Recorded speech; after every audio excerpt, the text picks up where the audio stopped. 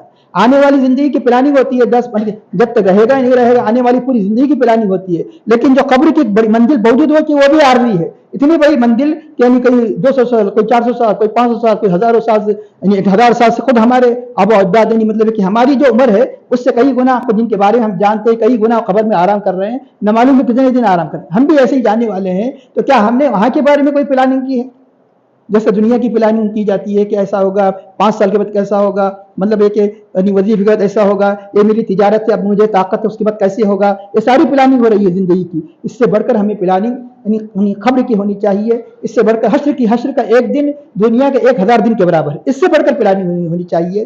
اب الحمدللہ یہاں پر سورہ فصلت سورہ حامیم صدہ ختم ہوا. اب آئیے آج کرنے جا رہے ہیں سورۃ الشورى. اعوذ باللہ من الشیطان الرجیم بسم اللہ الرحمن الرحیم. حامیم عین سین قاف حروف مقطعات میں سے ہے کہ کذالک یوحی الیک والی الذین من قبلک اللہ العزیز الحکیم. اسی طرح آپ کی طرف وحی کی جاتی ہے. اسی طرح کس کی طرف؟ اللہ تعالیٰ اپنے نبی پاک صلی اللہ علیہ وسلم سے خطاب کر کے فرماتا ہے کہ آپ کی طرف وحی کی جاتی ہے. کذالک یوحی الیک والی الذین من قبلک اور ان کی طرف جو آپ سے پہلے ہے. کون وحی فرماتا ہے؟ فاعل آ رہا ہے. فاعل یعنی مطلب وحی کرنے والا اللہ العزیز الحکیم. اللہ جو غالب زبردست قوت کا مالک حکیم حکمت والا ہے وہ وحی کرتا ہے. جس طرح آپ کی طرف وحی فرماتا ہے اس سے پہلے بھی انبیاء کی طرف اللہ نے وحی فرمایا کہ کذالک یوحی الیک والی الذین من قبلک اللہ العزیز الحکیم لہ ما فی السماوات ما فی الارض. اسی کے لیے ہے جو کچھ آسمانوں میں اور زمین میں ہے. ساری کائنات کا وہی مالک ہے. آسمانوں کا زمین کا جو کچھ اس کے اندر ہے کہ اس کا ارشاد ہوتا ہے کہ وہ العلی العظیم اور وہ بلند و برتر ہے اور عظمت والا ہے. تکاد السماوات یتفطرن من فوقہن قریب ہے کہ جیسے انگلش میں اٹ از اباؤٹ ٹو تو قریب ہے کہ آسمان یتفطرن من فوقہن اپنے اوپر سے اوپر جو آسمان کیونکہ زمین سے بڑھ کر جو بڑی کائنات اس کی ہے آسمان اس سے بڑھ کر کرسی اس سے بڑھ کر عرش قریب ہے کہ آسمان من فوقہن اللہ کہ اپنے اوپر سے پھٹ جائے. کس لیے؟ اللہ کی عظمت و جلال سے آسمان پھٹ جائے کہ اتنی بڑی کائنات جو یعنی یہ زمین سے بڑی ہے پھٹ جائے. والملائکۃ یسبحون بحمد ربہم اور سارے ملائکہ اپنے رب کی حمد کے ساتھ تسبیح بیان کر رہے ہیں. یسبحون بحمد ربہم ویستغفرون لمن فی الارض. ملائکہ کا پہلا کام کیا ہے؟ تسبیح بیان کرنا. دوسرا کام کیا ہے؟ ویستغفرون لمن فی الارض جو کچھ زمین میں ہے ان کے لیے مغفرت طلب کر رہے ہیں. ملائکہ اہل یعنی زمین کے لیے مغفرت طلب کر رہے ہیں. ویستغفرون لمن فی الارض الا ان اللہ غفور رحیم. سن لو آگاہ ہو جاؤ حقیقت میں وہی اللہ ہی بخشنے والا مہربان ہے. ملائکہ ذریعہ ہے وسیلہ ہے. ملائکہ ذریعہ وسیلہ ہے لیکن حقیقت میں بخشنے والا کون ہے؟ یعنی اللہ کی ذات ہے. اللہ الا انہ غفور رحیم. والذین اتخذوا من دونہ اور وہ لوگ جو اللہ کے علاوہ اولیاء بنائے ہیں اپنا کارساز بنائے ہیں. والذین اتخذوا یعنی معبودان باطل کو. والذین اتخذوا من دونہ اولیاء اللہ حافظ علیہم. اللہ ان کا یعنی اللہ ان سے آگاہ ہے. حفیظ ہے کا مطلب یعنی اللہ ان کی حفاظت ہر جگہ. اللہ حروف جار جس کو پریپوزیشن کہتے ہیں. پریپوزیشن کی وجہ سے معنی بدلتے چلے جاتے ہیں. ایک حفاظت کرنے والا نہیں بلکہ اللہ تعالیٰ ان کے عمل کو حفاظت کرنے والا ان کے اعمال کو ان کی ریکارڈ کرنے والا ہر عمل کو بتانے والا کل قیامت کے دن ان کے اعمال کو بتا کر انہیں سزا دینے والا. حفیظ ان کے معنی اس کو کہتے ہیں مراقبہ وات کرنے والا. حفیظ علیہم وما انت علیہم وکیل. آپ اللہ تعالیٰ اپنے نبی پاک صلی اللہ علیہ وسلم خطاب کر کے فرماتا ہے آپ ان کے ذمہ دار نہیں. کیونکہ آپ پر یہ ذمہ داری عائد نہیں کی گئی کہ ساری کی ساری دنیا اسلام لا لے سارے کا سارا ارے اسلام لا لے. کیونکہ یہ ہے کہ ان کے جرائم کی آپ سے باس پرس نہیں ہوگی. یہ جرائم یہ کریں گے آپ سے پوچھا جائے گا ایسا نہیں ہوگا. اے حبیب آپ کے ذمے جو تبلیغ ہے آپ نے کر دیا. اب اس کے بعد وہ مطلب یہ کہ اگر مانیں گے تو یقیناً ہدایت یافتہ ہوں گے اگر نہیں مانیں گے تو گمراہ ہوں گے. آپ پر ذمہ داری عائد نہیں کی گئی کہ سب کے سب مسلمان ہو جائے. کیونکہ اللہ کے حبیب صلی اللہ علیہ وسلم کو اسلام نہیں لاتے تو تکلیف ہوا کرتی تھی. تو اللہ کے حبیب صلی اللہ علیہ وسلم نے تسلی کے لیے فرمایا آپ ان کے اوپر ذمہ دار آپ ان پر وکیل نہیں. وکیل مطلب جس کے معاملہ جس پہ سپرد کر دیا جاتا ہے بس وہ پورا معاملہ اس کے سپرد ہے. تو ان سب کا معاملہ آپ کے سپرد نہیں ہے کہ آپ یعنی ہر ایک کے بارے میں یعنی مطلب جواب دہ نہیں ہے کہ یہ کیوں اسلام نہیں لایا کیوں ایمان نہیں لائے کیوں عمل نہیں کر رہا ہے؟ آپ ان کے ذمہ دار امان تعلیم وکیل. تو چنانچہ اب یہاں آئیے تو سب سے پہلے جس طرح آپ یعنی اس سے پہلے بھی اس پر روشنی ڈالی گئی کہ سورہ غافر سے لے کر یعنی سورہ احقاف تک تقریباً 7 حامیم سے ابتدا ہوتی ہے. حامیم حامیم حامیم، یہ سب کے سب جتنے حامیم سے شروع ہونے والے سورے ہیں سب مکے میں شروع ہوئی. مکے میں سب سے زیادہ ضرورت کس کی تھی؟ ایمان. مکے میں سب سے زیادہ کس کی ضرورت ہے؟ توحید، رسالت اور یعنی آخرت. یہ 3 ہی موضوع ہیں جو قرآن کریم میں بار بار بیان کیے گئے.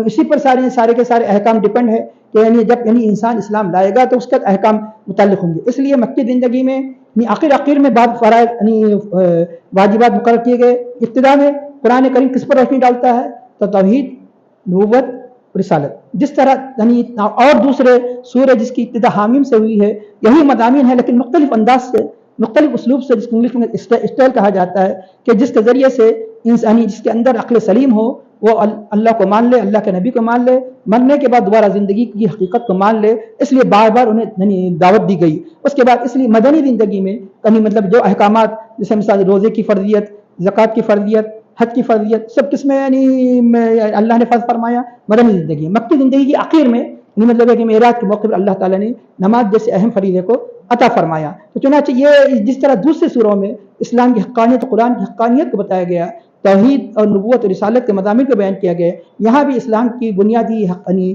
تعلیمات کو اللہ تعالیٰ نے اس میں واضح فرمایا ہے. تو چنانچہ اللہ تعالیٰ ارشاد فرماتا ہے کہ اس سے ابتدا کئی مرتبہ اس پر روشنی ڈالی گئی. مقطعات، حروف مقطعات یعنی جس کو پورا الگ الگ کر کے پڑھا جاتا ہے. ہا الگ، میم الگ، عین الگ. تو چنانچہ حامیم عین سین قاف، حامیم اس سے پہلے بھی جو سورہ فصلت میں اس پر روشنی ڈالی گئی کہ کس طرح یہ اللہ نے اس کی ابتدا فرمائی گئی چیلنج کے طور پر کہ جن حروف سے تم اپنی شاعری کرتے ہو، جن تمہیں اپنے بلاغت پر ناز ہو، انہی حروف سے قرآن بنا ہے. لیکن ایسا قرآن بنانے سے تم سارے جن انس مل کر بھی ایسا کلام نہیں لا سکتے. ایسا کلام تو درکنار اس کی 10 صورتیں نہیں بنا سکتے. 10 صورتیں تو درکنار فاتو بھی صورت میں مثل جیسی ایک صورت بنا لاؤ. اس طرح چیلنج دیا گیا. اب رہا یہ کہ اس کا علم اللہ ہی قطعی اللہ ہی جانتا ہے، اور بتایا گیا کہ اللہ اس کے رسول کے درمیان راز ہے. جو اللہ نے اپنے نبی پاک صلی اللہ علیہ وسلم کو تعلیم دی تو ادھوری تعلیم نہیں دی. وہ علمہ کا ما لم تکن تعلم، اللہ نے آپ کو ان باتوں کا علم دیا جو آپ نہیں جانتے. کوئی یہ کہتا ہے کہ اللہ کے نبی مقطعات نہیں جانتے تو اللہ تعالیٰ فرماتا نہیں جانتے تو ہم نے علم دے دیا. وہ علمہ کا ما لم تکن تعلم، اللہ تعالیٰ فرماتا ہے جو کچھ آپ نہیں جانتے اللہ نے سکھایا. تو چنانچہ جو اللہ جب معلم ہوگا تو اپنے حبیب کو ناقص تعلیم نہیں دے گا. ایک سکھایا گا. دنیا کے جو معلم ناقص تعلیم دیتے ہیں، بعض تو یہ کہ ان کے اندر نقص ہونے کی ناقص تعلیم دیتے ہیں، دوسرا یہ کہ بخل کی وجہ سے چاہتے ہیں کہ یہ زیادہ قابل نہ بنے. اللہ تعالیٰ بخل سے پاک ہے، اللہ تعالیٰ ہر قسم کی اس سے پاک ہے کہ اپنے نبی کو تعلیم دے گا تو مکمل تعلیم دے گا. یقیناً آپ حامیم بھی جانتے ہیں، عین سین قاف بھی جانتے ہیں، قاف بھی جانتے ہیں، الف لام را بھی جانتے ہیں، الف لام میم بھی جانتے ہیں. اب رہا یہ کہ جس طرح یعنی بتایا گیا کہ شب قدر کی تعین نہیں کی گئی ہے، قطعیت کے ساتھ نہیں کہا جا سکتا ہے، لیکن غالب گمان کے بارے میں جیسے صحابہ، تابعین، طب تابعین، اس طرح حروف مقطعات کے بارے میں بھی صحابہ کرام نے، تابعین نے مختلف معنی بیان کیے گئے. لیکن آپ اس کو یہ نہیں کہہ سکتے یہی معنی ہے، اس کے معنی اس کے علاوہ نہیں ہے. تو کئی مرتبہ بات بتائی گئی کہ یہ سوروں کی ابتدا میں جو یہ جو اللہ تعالیٰ نے بیان فرمایا یہ خود قرآن کے نام ہے، بتایا گیا قرآن کے نام. اور دوسرا یہ کہ اللہ کے اسما میں ہے. حامیم کیا ہے؟ اللہ کے اسما میں سے ایک اسم ہے. اس لیے یعنی تفاسیر میں آتا ہے کہ اس لیے اس کو حوامیم نہ کہا جائے، کیونکہ جب یہ عربی کی عادت ہے جب کوئی چیز کئی یعنی جمع ہو جاتے ہیں تو اس کو جمع میں تبدیل کیا جاتا ہے. جیسے مثال کے طور پر ایک جگہ 5-6 لڑکیاں فاطمہ نام کے ہو، اسے فواتم کہا جاتا ہے. اسی طرح یہ روکا گیا اس کو حوامیم نہ کہا جائے، کیونکہ ایک روایت کے مطابق اللہ کے ناموں سے ایک نام ہے، اللہ تعالیٰ وحدہ لا شریک لہ ہے. اس لیے حوامیم کہنے سے احتیاط کرے. جیسے کہ عادت کے طور پہ کہا گیا، بعض مفسرین نے عادت کے طور پر جن کے سامنے روایت ایسے ہی لکھ دیا حوامیم، اس کو حوامیم نہ کہے بلکہ حامیم والی سورہ کہے، لیکن حوامیم نہ کہے. چنانچہ کیونکہ اللہ کے ناموں سے ایک نام ہے. اللہ کے نام جیسے مثال طور پہ ہا کے ذریعے سے یعنی اللہ تعالیٰ کی جو صفات ہے ان صفات کی طرف اشارہ کیا گیا کہ اللہ حفیظ ہے وغیرہ. میم کے ذریعے سے جو اللہ کی صفات ہے تو اس کی طرف اشارہ کیا گیا. جیسے سین کے ذریعے اللہ کی ثنا، اس کی روشنی، بلندی کی طرف اشارہ کیا گیا کہ عین کے ذریعے سے اس کی عدل کی طرف، علم کی طرف اشارہ کیا گیا. جیسے قاف کے ذریعے سے اس کی قدرت کی طرف اشارہ کیا گیا. یہ یعنی مختلف حروف کی توجیحات عبداللہ بن عباس رضی اللہ تعالیٰ عنہ سے بھی